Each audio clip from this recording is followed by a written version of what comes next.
Pero ibang klase din ho itong mga tao na to. Kagaya ni si Roque, tsaka si Inday Sara Duterte. Parang gusto niyang sabihin na pumalpak yung 20 pesos na bigas nila. Kasi May 1, inilabas na, tapos May 2, hinto na. Hindi ho pumalpak, mga bossing, no? Para wala nang maging usap-usapan, wala nang pamumulitika o kung ano man, sige, i-stop na lang muna. At pagkatapos na ng eleksyon, ibenta ulit. O di ho ba? Panay na ho mga kasinungalingan, mga boss eh.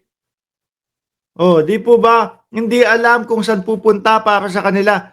Eto, bago ho ito Bago po magkaroon ng 20 pesos na bigas. Yan ang sinasabi ni Inday Sara Duterte.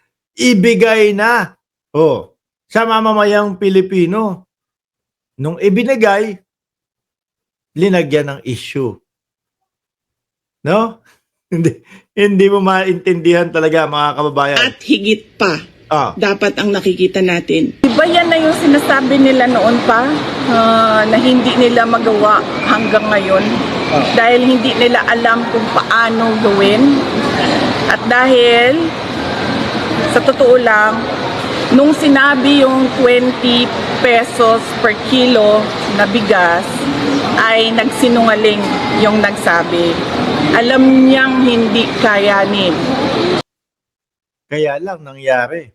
20 pesos na 20 pesos pa din ang huhugutin ng mga DDS sa kanilang bulsa para makabili ng 20 pesos na bigas. At yan naman ho, mga kababayan, yung pag-aabono po ng 13 pesos, no, bawat kilo ng bigas, mga bossing. Yung kada 13 pesos na inaabono po ng gobyerno ng Pilipinas, hindi naman po panghabang buhay yan eh. Pansamantala lang po yan. Hanggat hindi nasusolusyonan na bumaba talaga ng 20 pesos na bigas, yung bigas, sige, kami muna ang bahalang mag-shoulder ng 13 pesos. No? Pero behind the scene, merong mga nangyayari po, kagaya na lang ng mga naibabalita na mga na mga maliliit na pagpoprosesuhan ng mga bigas. Handog ng gobyerno yun para sa mga magsasaka. Ano po ang magiging tulong nun, mga kababayan? Imbis na po dumagdag pa yon doon sa kanilang puhunan sa paglilinis, sa pagkikiskis, pagpapuputi ng bigas, hindi na. Di ba? Mas mababa na po ngayon ang puhunan ng mga magsasaka. At naniniwala ho ako, pag mababa ang puhunan, kahit mababa ang presyo, maganda pa din po ang tubo ng mga magsasaka. Di po ba? Kunyari, tayo, nabili natin yung produkto natin ng 5 piso, mga kababayan. Ng 5 piso. Ngayon, binili mo sa Divisoria, namasahe ka ng piso. Example lang ho ito namasahe ka ng piso. Kumain ka ng 2 piso. So, 8 na kahit papaano. Yung pagod mo pa, 10 piso na, mga kababayan. Di mo ba? 10 piso na. Ngayon, pag binenta mo, 20 pesos na yan. Ngayon, pag inilapit ng gobyerno, yung pamilya sa'yo, unang-una, yung pamasahe mo na piso, tanggal na yun.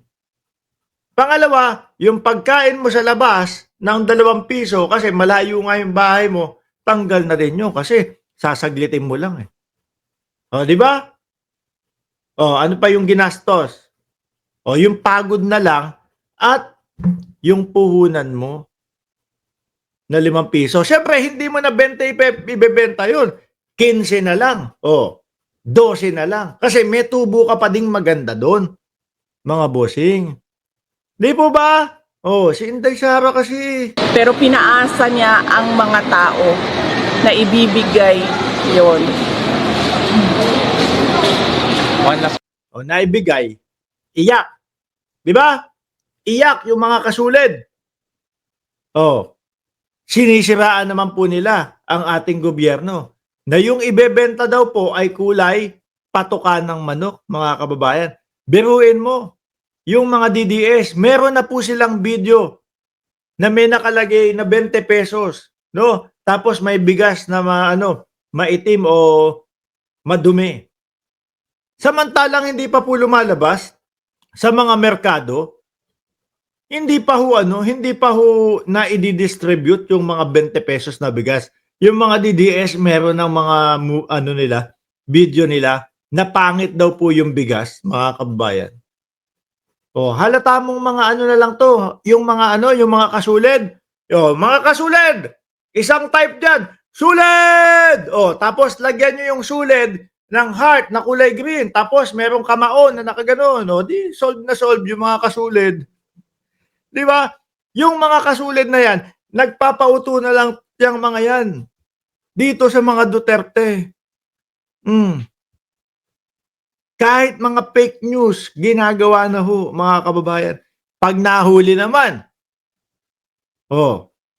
iiyakan naman po, mga bossing. Di ba? Sasabihin, kaya ako lang naman po nagawa yun para magkaroon ng views yung aking social media account, para magkaroon ng views yung aking YouTube. Di ba? Gringo Donaire, live to. Hindi po, replay lang tayo ngayon. Tuloy. Ano pa, BP? Meron akong pagdududa ha. Na magbebenta sila ng 20 pesos. Eto na yung nagampanan na. Eto na yung nagampanan na. No, ng pangulo ng gobyerno. Per kilo na bigas pero hindi pang tao. Panghayop.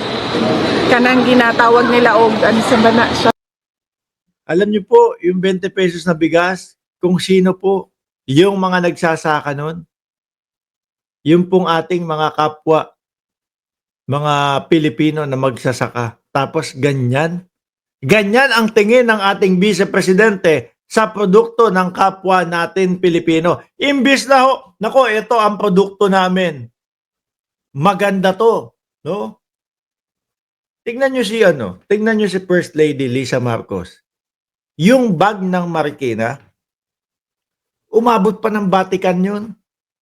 Ipinost niya pa para lalong makilala yung ating produkto, no? Ito ang gawang Marikina. Ganito kaganda ang mga bag sa Marikina. Kay Inday Sara Duterte, produkto ng ating mga magsasaka, pangbaboy, panghayop daw, mga kababayan. Grabe, Ibang klase. Nakikita niyo po yung pagkakaiba ng dalawa? Sa murag lamaw. Maitim. Oo. Ganyan. Ganun. Naku, iwanan na natin si Inday. Kawawa ang mga magsasaka dito. Kay Vice Presidente, mga kababayan.